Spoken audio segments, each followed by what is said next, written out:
12 제자 중에 하나로서 디두모라 불리는 도마는 예수께서 오셨을 때에 함께 있지 아니한지라. 다른 제자들이 그에게 이르되 우리가 주를 보았노라 하니 도마가 이르되 내가 그의 손에 못자국을 보며 내 손가락을 그 못자국에 넣으며 내 손을 그 옆구리에 넣어보지 않고는 믿지 아니하겠노라 하니라. 여드레를 지나서 제자들이 다시 집안에 있을 때에 도마도 함께 있고 문들이 닫혔는데 예수께서 오사 가운데 서서 이르시되 너희에게 평강이 있을지어다 하시고 도마에게 이르시되 내 손가락을 이리 내밀어 내 손을 보고 내 손을 내밀어 내 옆구리에 넣어보라. 그리하여 믿음 없는 자가 되지 말고 믿는 자가 되라. 도마가 대답하여 이르되 나의 주님이시요 나의 하나님이시니이다. 예수께서 이르시되 너는 나를 본 고로 믿느냐? 보지 못하고 믿는 자들은 복되도다 하시니라. 예수께서 제자들 앞에서 이 책에 기록되지 아니한 다른 표적도 많이 행하셨으나 오직 이것을 기록함은 너희로 예수께서 하나님의 아들 그리스도이심을 믿게 하려 함이요 또 너희로 믿고 그 이름에 힘입어 생명을 얻게 하려 함이니라. 아멘.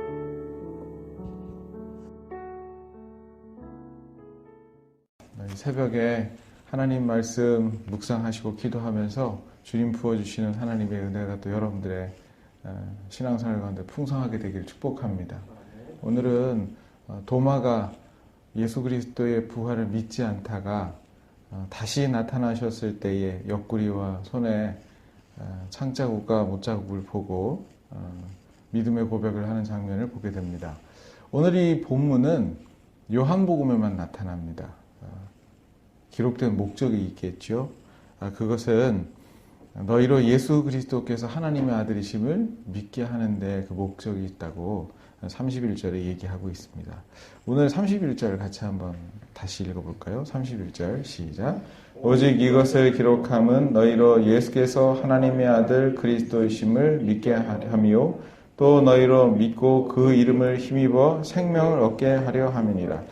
결국 도마의 이야기는 도마에게도 큰 신앙의 좋은 경험이 되었지만 그 이후에 믿는 우리들에게 유익을 주기 위해서 이것을 기록했다고 얘기를 합니다.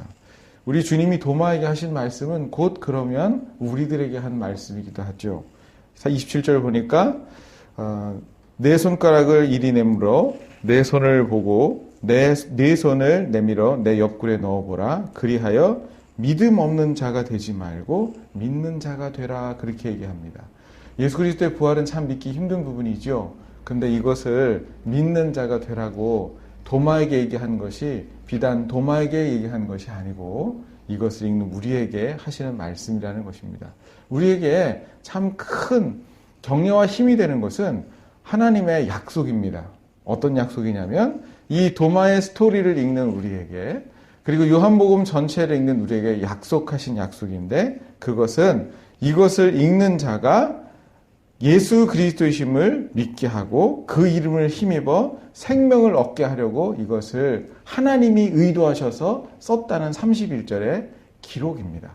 그러므로 우리가 하나님이 의도하시고 이 글을 썼기 때문에 이 성경을 썼기 때문에 우리는 이것을 읽다가 약속하신 그 믿음과 생명을 우리의 것으로 경험할 수 있게 되겠죠. 그 믿음이 어떤 믿음입니까? 예수 그리스도를 보지 않고 믿는 믿음입니다. 그 사람이 복되다고 했는데 그 믿음을 우리가 소유할 수 있습니다. 이 믿음이 우리의 안에 있는 설득함과 신념에서 나오는 것이 아니라 하나님의 말씀을 읽을 때 하나님께서 위로부터 부으시는 큰 은혜가 있어서 그것을 믿게 되는 믿음을 우리가 갖게 되는 것이겠지요. 사랑하는 성도 여러분, 이것은 하나님이 복되다고 얘기하는 것입니다. 하나님께서 우리에게 주시고자 하는 그 복을 여러분들이 성경을 읽다가 믿게 되어지는 이 복을 여러분들도 오늘 경험하게 되길 바랍니다. 읽다가 주님께서 주시겠다고 말씀하셨으니 그 믿음이 우리에게 있어야 될 거예요. 어떤 믿음이냐면 부활의 믿음입니다. 부활은 기절했다가 살아나는 게 아니라 죽었다가 살아나는 것입니다. 이 세상 사람들은 망해져가는 회사의 가능성을 보고 투자를 하거나 아니면 실패해가는 프로젝트를 보고 내가 한번 열심히 밤새서 일해가지고 이것을 살려보려고 하는 경향이 있는데 그거는 기절했다 살아나는 경우일 것입니다. 근데 죽었다가 살아나는 것은 완전히 희망이 없는 겁니다. 세상 사람들이 다 끝장났다고 보는 것입니다. 그런데 그게 다시 살아나는 것입니다.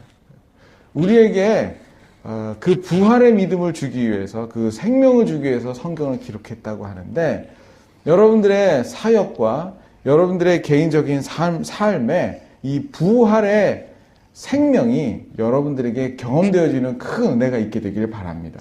여러분 보면 다른 사람들이 예수 그리스도의 표적을 보기 위해서 많이 쫓아왔다고 하는데 성경에 보니까 오늘 30절에 보니까 이 책에 기록되지 않는 많은 표적이 있는데 너희들에게 이것을 기록한 것은 표적을 보게 하기 위함이 아니고 생명을 얻게 하기 위해서 이것을 기록했다고 얘기합니다.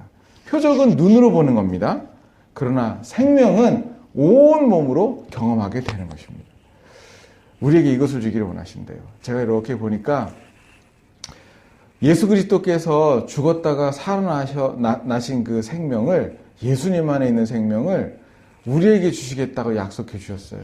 그래서 예수 그리스도의 부활의 생명이 예수님을 믿는 모든 사람들에게 나타날 것이라고 얘기를 합니다. 그래서 우리는 우리의 힘으로 도저히 알 수 없는 예수 그리스도의 이 복음의 진리를 부활의 생명이 들어옴으로 알게 되어지는 것이고 우리 또한 이 세상에서 우리의 삶이 맞춰질 때 예수님이 부활하셨던 것처럼 부활할 것이고요. 또 한 가지 부활이 있습니다. 그것은 이 세상의 부활입니다. 여러분 이 세상은요. 성경의 예언대로 말하면 점점 이 세상의 모든 자연 만물과 바다와 산과 들은 점점 더 파괴 쪽으로 갈 겁니다. 세상은 더 흔들릴 것이고요. 지진과 기근과 여러 가지 것으로 세상은 더 병들다가 이 세상은 완전한 죽음을 맞을 겁니다. 그러나 하나님이 약속하신 것은 예수 그리스도께서 부활하시고 우리가 부활했던 것처럼 이 땅도 완전한 새로운 형체를 힘입어서 완전히 죽었다가 새하늘과 새 땅으로 다시 태어날 것을 예언해 주시고 계십니다. 그 부활의 생명이 예수님에게 나타난 부활의 생명이 우리 주님에게 그리고 이 설교를 듣고 있는 여러분들에게 그리고 이 땅 가운데 나타날 것을 믿음으로 바라보시고 생명 되신 주님과 함께 동행하는 하루 종일이 되기를 주님의 이름으로 축복합니다. 아멘. 우리 같이 한 목소리로 말씀을